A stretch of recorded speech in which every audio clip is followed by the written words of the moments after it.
From conversation schedules during dinner to dietary restrictions, all the way to sitting on the Iron Throne. Here is part 2 of the top 10 strict rules King Charles III has to follow. Starting off in our number 10 spot, we have the royal proposals. This is a rule that dates all the way back to the Royal Marriages Act of 1772, so it's obviously a rule that's been around for quite some time.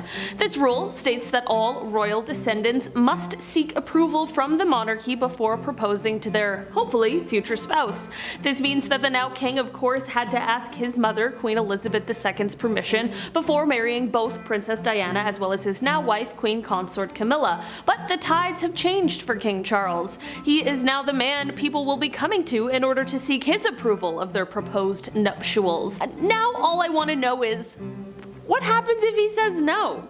That would be so awkward. Do you still propose? Do you throw the whole relationship out just because he said no? I have a lot of questions, but hopefully this is a situation we won't see arise anytime soon. In our number 9 spot today, we have a step behind. It is common royal practice to never turn your back to royalty, but of course at some points, royalty has to turn their back to each other, so there's gotta be some sort of hierarchy, right?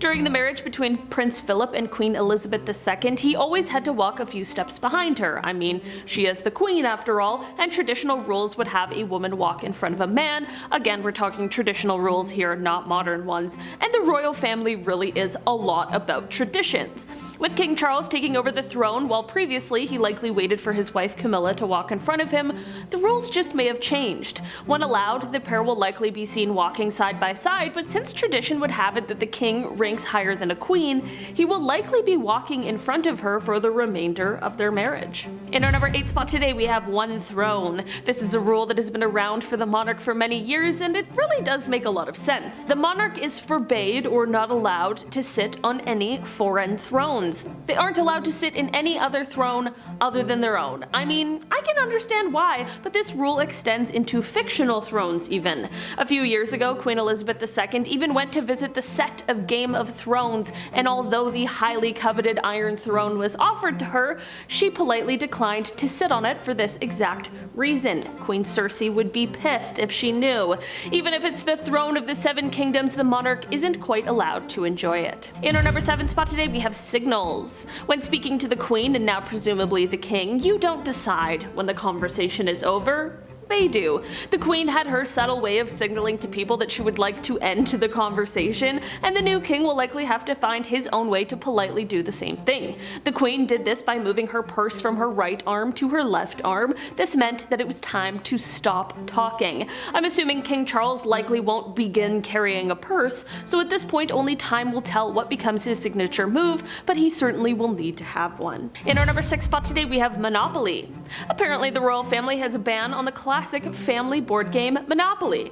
I thought maybe it was because the royal family is too classy, maybe they were just too busy, maybe it was because it was an American game. I was just trying to rack my brain as to why they wouldn't be allowed to play Monopoly, but as it turns out, the reason is not surprising at all. When the Duke of York was presented with Monopoly as a gift, he was the one who revealed that it was banned in the royal household, and you wanna know why?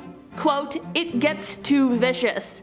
Of course! No one in their right mind can play Monopoly and still have a functioning family relationship after that. Monopoly is the most cutthroat game I've ever played. Can't believe I didn't guess that reason first. In our number 5 spot today, we have bad breath. On the last part of this list, I talked about how King Charles will likely have to stay away from eating shellfish, as it is thought to be a dangerous food that has the highest chance of causing food poisoning.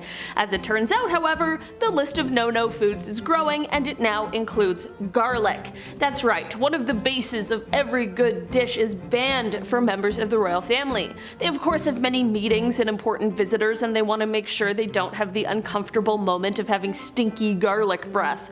I mean, I guess they haven't heard of breath mints? Either way, the more I talk about it, the more I'm glad I'm not a royal. Just wait until they hear about coffee breath. In our number 4 spot today, we have no PDA. Okay, I've got a question. When you're with your partner or your significant other in public, are you the couple who is like all over each other, full of public displays of affection, or are you a little more reserved and you kind of save that stuff for home? Well, if you're the king, neither. There's a strict no PDA policy policy for all members of the royal family, but of course as king you have to lead by example. This PDA rule is strict too, so it is likely we won't even see the king and his wife holding hands at all. This is also the reason why we don't often see Kate and William holding hands, but ever since Harry and Meghan renounced their royalty, they likely can be seen with their hands clasped together. This rule is even more important when they are traveling. This could be a way to make sure they respect local customs, or perhaps it's just a rule to ensure they appear royal and respectful. In our number 3 spot today we have politics. In history, the head of the monarchy held a special power when it came to politics, but over the last few hundred years the role has become much more symbolic rather than political.